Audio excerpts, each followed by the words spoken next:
श्रद्धयाग्निः समिध्यते श्रद्धया हूयते हविः श्रद्धां भगस्य मूर्धनि वचसा वेदयामसि।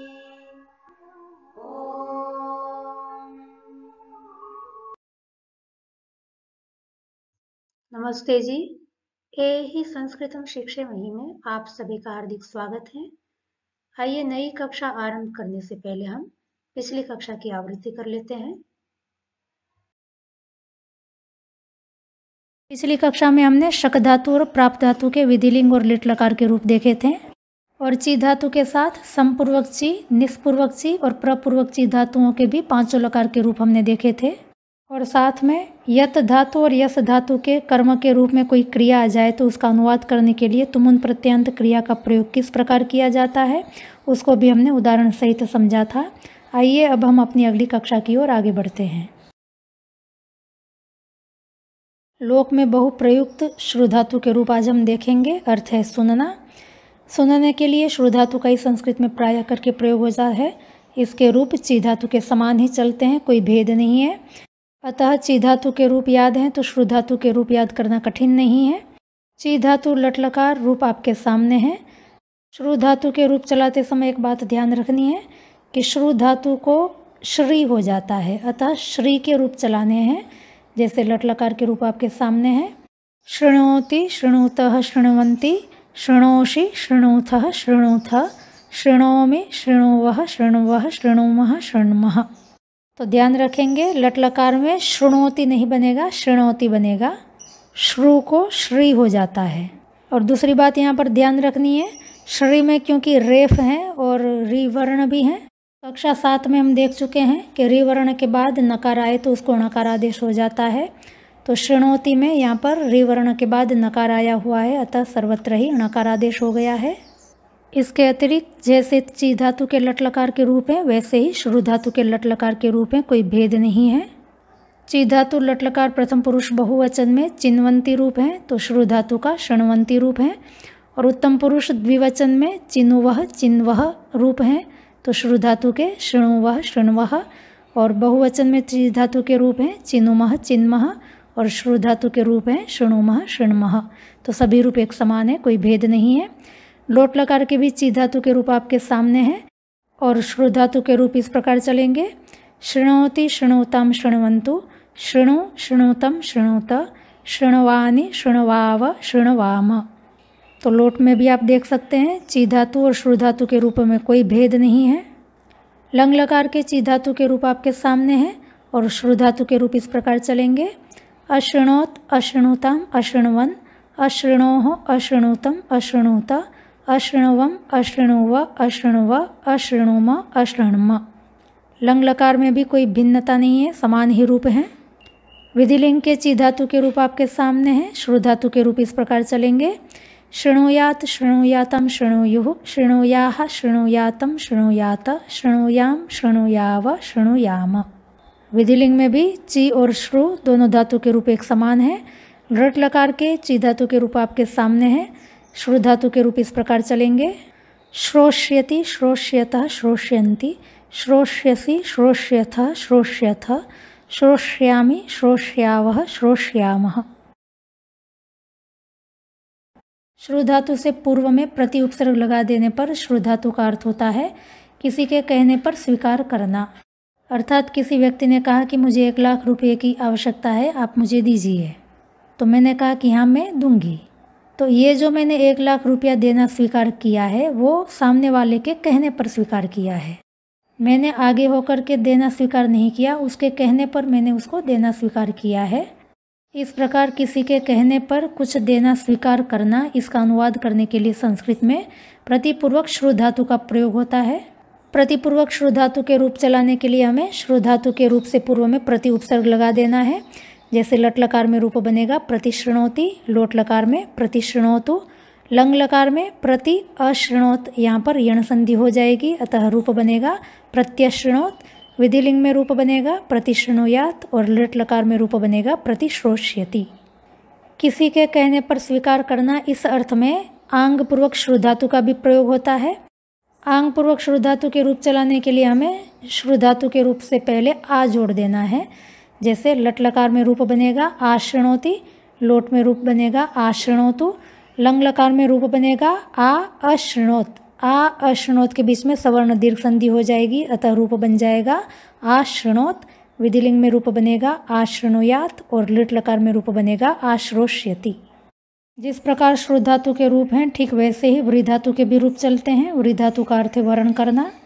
वर्ण का मतलब है कि बहुत में से किसी एक व्यक्ति को स्वीकार करना अथवा तो चयन करना।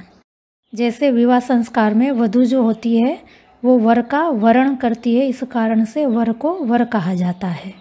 तो श्रु धातु के रूप आपके सामने हैं। लट लकार में देखें वृ धातु के भी रूप वैसे ही चलेंगे। मेरे साथ एक बार बोलें, वृणोति वृणुतः वृण्वन्ति, वृणोषि वृणुतः वृणुतः, वृणोमि वृणुवः वृण्वः वृणुमः वृण्मः। लोट लकार में रूप बनेगा वृणोतु, लंग में बनेगा अवृणोत, विधिलिंग में वृणुयात। लट लकार में थोड़ा भेद है, श्रु धातु के रूप तो बनते हैं श्रोष्यति इत्यादि, पर वृ धातु के रूप बनेंगे वरिष्यति वरिष्यतः वरिष्यन्ति, वरिष्यसि वरिष्यथः वरिष्यथः, वरिष्यामि वरिष्यावः वरिष्यामः, जैसे हमने पठादि धातुओं के देखे थे। वृ धातु के लट लकार में इस प्रकार भी रूप चलते हैं।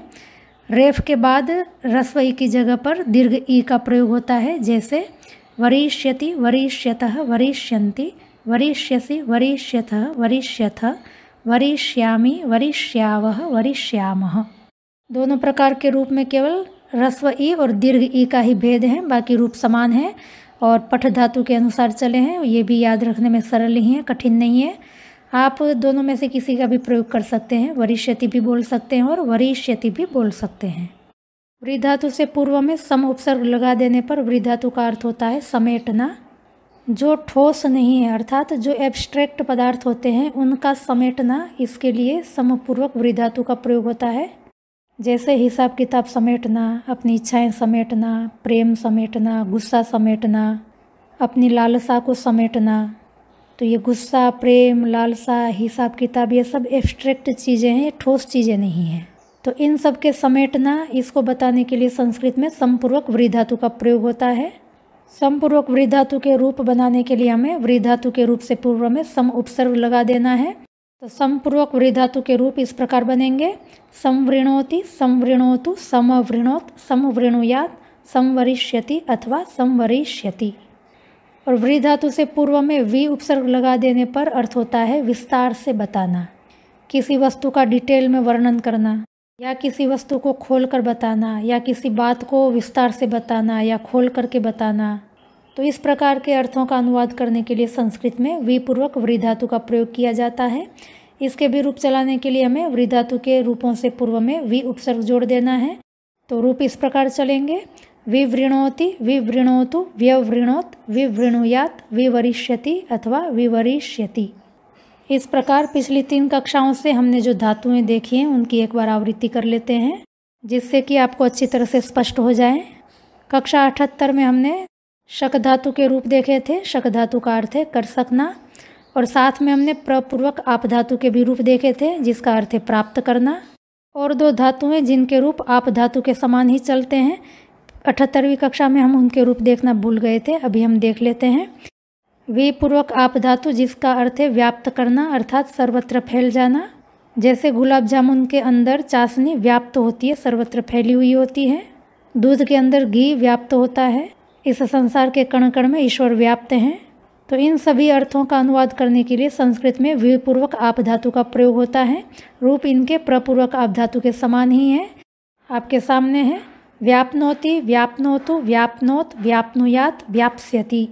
और आप धातु से पूर्व में सम उपसर्ग लगा देने पर धातु का अर्थ हो जाता है समाप्त होना, किसी चीज़ का समाप्त हो जाना। इसके लिए संस्कृत में समपूर्वक आप धातु का प्रयोग होता है और इसके रूप भी प्रपूर्वक आप धातु के समान ही चलते हैं। आपके सामने है समाप्नोति समाप्नोतु समाप्नोत समाप्नुयात समाप्स्यति।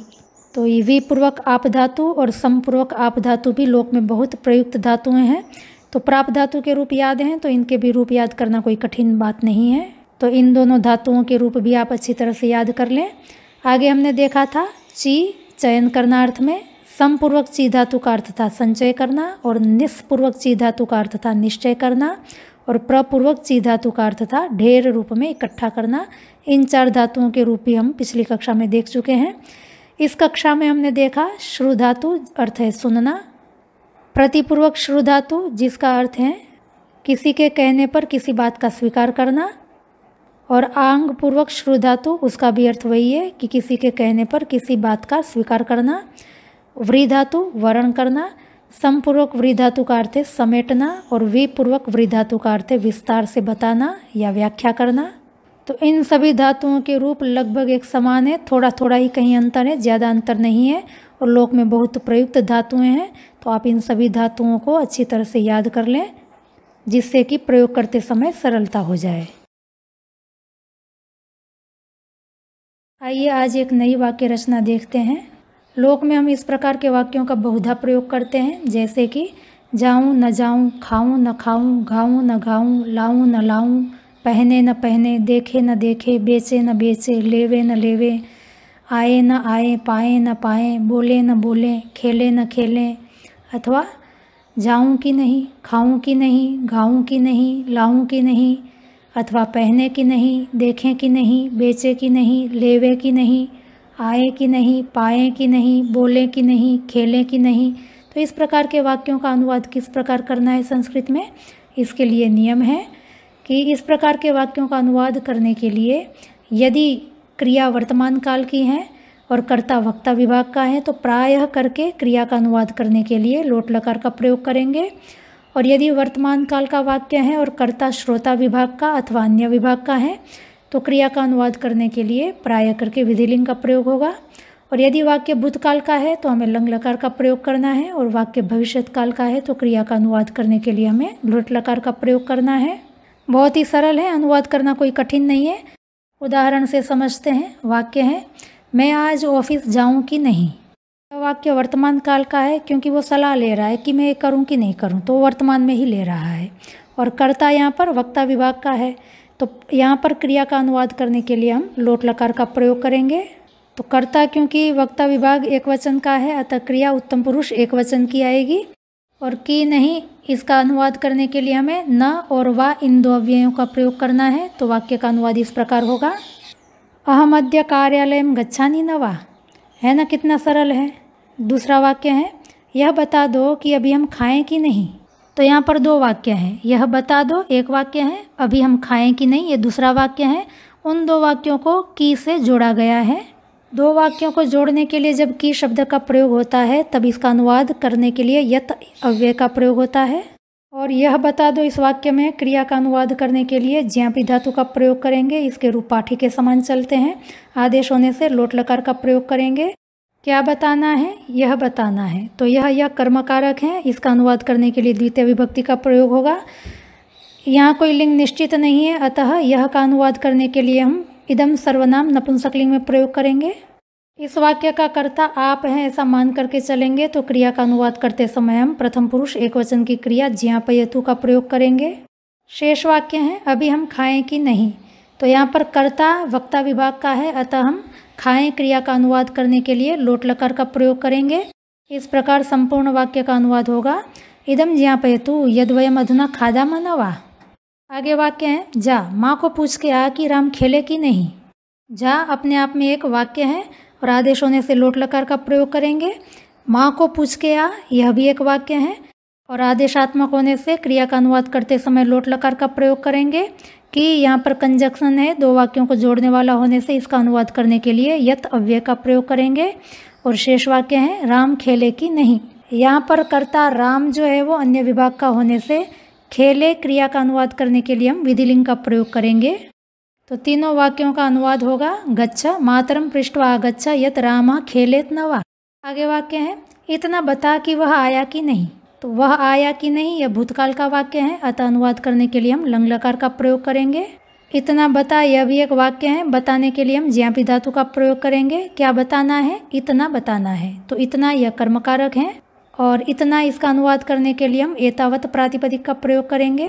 तो एतावत नपुंसकलिंग द्वितीय विभक्ति एक वचन में एतावत ही रूप बनेगा अतः संपूर्ण वाक्य का अनुवाद होगा एतावत ज्ञापय यद सह आगच्छत न वा।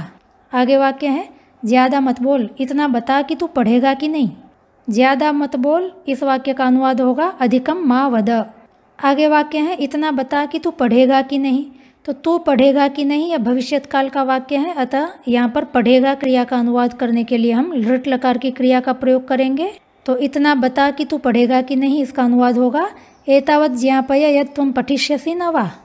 आगे वाक्य है मुझे आज ऑफिस जाना चाहिए कि नहीं, तो जाना चाहिए कि नहीं इस प्रकार की वाक्य रचना में जाना चाहिए इसका अनुवाद करने के लिए प्राय करके तव्य प्रत्यांत क्रिया का ही प्रयोग होता है, अतः वाक्य का अनुवाद होगा मया अद्य कार्यालय गंतव्य न वा। तो है ना सरल, बहुत आसानी से समझ में आने वाली वाक्य रचना है। आइए अब करूं कि नहीं इस प्रकार के वाक्यों को देख लेते हैं। यहाँ पर भी नियम वही काम करता है जो करूं कि न करूं इस वाक्य रचना में हमने देखा था। वाक्य है आप ऑफिस जाएं न जाएं मैं तो जाऊंगी, और इस वाक्य को हम हिंदी में ऐसे भी बोल लेते हैं कि आप चाहे ऑफिस जाएं चाहे न जाएं मैं तो जाऊंगी। तो दोनों प्रकार के वाक्यों में एक ही प्रकार का अनुवाद होगा।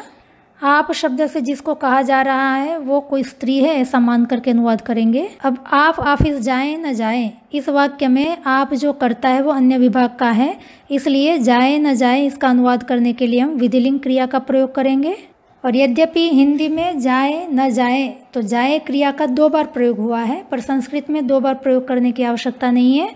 जाए क्रिया के लिए हम गम धातु विधिलिंग में प्रयोग कर देंगे और न जाए इसका अनुवाद करने के लिए न वा अव्यय का ही प्रयोग करेंगे। तो वाक्य का अनुवाद इस प्रकार होगा कि भवती कार्यालयं गच्छेत् न वा अहं तु गमिष्यामि। आगे वाक्य है हो सकता है वह खाना पकाए न पकाए मैं तो पकाऊंगी ही। तो हो सकता है इसका अनुवाद करने के लिए स्यात् अव्यय का प्रयोग होगा। वह खाना पकाए न पकाए, तो यहाँ पर कर्ता वह अन्य विभाग का होने से पकाए क्रिया का अनुवाद करने के लिए हम पच धातु विधिलिंग में प्रयोग करेंगे। तो वाक्य का अनुवाद इस प्रकार होगा स्यात् सा भोजनम पचेत न वा अहम तो पक्ष्याम्येव। आगे वाक्य है कोई सुने न सुने हम तो जरूर गाएंगे। तो कोई सुने न सुने, यहाँ पर भी कर्ता कोई अन्य विभाग का है, अतः सुने इस क्रिया का अनुवाद करने के लिए हम श्रु धातु विधिलिंग में प्रयोग करेंगे। और कोई यह अनिश्चित करता है, अतः हमें चित अथवा चन वाला रूप प्रयोग करना है। यह कक्षा 57 में हम देख चुके हैं। यहाँ पर कोई इसका अनुवाद करने के लिए कश्चित अव्यय का प्रयोग करेंगे। गाने के लिए घा धातु का प्रयोग होगा, और जरूर गाने की क्रिया का विशेषण होने से क्रिया विशेषण कहलाता है, और उसका अनुवाद करने के लिए हम अवश्यम इस अव्यय का प्रयोग करेंगे। इस प्रकार वाक्य का अनुवाद होगा कश्चित् शृणुयात् न वा वयं तो अवश्यम घास्यामः। तो अवश्यम यहाँ पर यण संधि संभव है। आगे वाक्य है बच्चे पढ़े न पढ़े बच्चों को पढ़ाना हमारा कर्तव्य है। तो बच्चे पढ़े न पढ़े, यहाँ पर भी कर्ता अन्य विभाग का होने से पढ़े क्रिया का अनुवाद करने के लिए क्रिया विधिलिंग की प्रयोग की जाएगी। तो वाक्य का अनुवाद होगा बालकाः पठेयुः न वा बालकानां पाठनम अस्माकं कर्तव्यमस्ति। तो पढ़ाना, इसके लिए हम पाठी धातु ल्युट् प्रत्यांत क्रिया का प्रयोग करेंगे, और यह हम देख चुके हैं। ल्युट् प्रत्यांत क्रिया के कर्मकारक में षष्ठी विभक्ति का प्रयोग होता है। यहाँ पर पढ़ाया किसको जा रहा है, बच्चों को, तो बच्चे यहाँ पर पढ़ाने की क्रिया के कर्मकारक हैं, अतः उसका अनुवाद करने के लिए षष्ठी विभक्ति का प्रयोग हुआ है। आगे वाक्य है तुम सब चाहे खेलो चाहे न खेलो सुरम्य तो खेलेगा ही। तुम सब चाहे खेलो चाहे न खेलो, इस वाक्य में कर्ता जो है वो श्रोता विभाग का है, अतः खेलने की क्रिया का अनुवाद करने के लिए हम विधिलिंग का प्रयोग करेंगे। यहाँ पर थोड़ा ध्यान देंगे, तुम सब इसका अनुवाद करने के लिए हम केवल यूयम सर्वनाम का भी प्रयोग कर सकते हैं, और तुम सब इसका अनुवाद करने के लिए तुम का अनुवाद यूयम और सब का अनुवाद सर्वे इस रूप में भी कर सकते हैं। तो आज हम तुम और सब दोनों का अलग अलग अनुवाद करेंगे। तो अनुवाद इस प्रकार होगा यूयम सर्वे क्रीडेत न वा सुरम्यः तु क्रीडिष्यत्येव।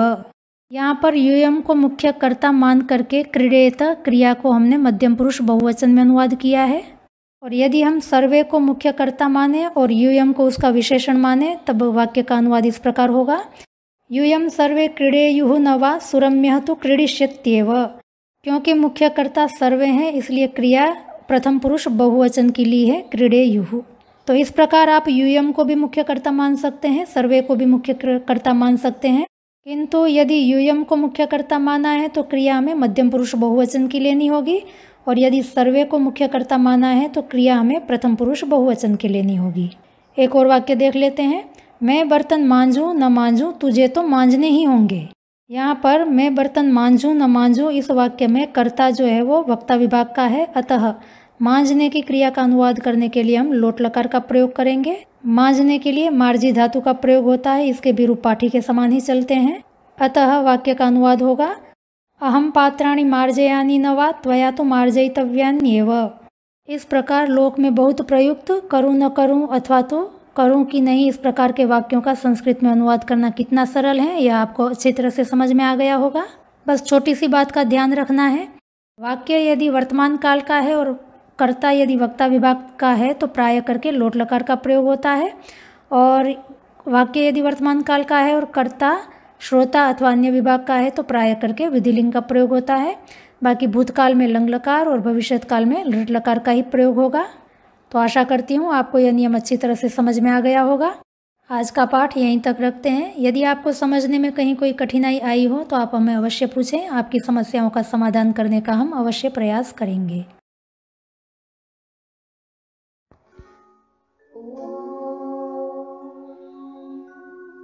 श्रद्धां प्रातर्हवामहे श्रद्धां मध्यं दिनं परि श्रद्धां सूर्यस्य निमृचे श्रद्धे श्रद्धापये हनः। ॐ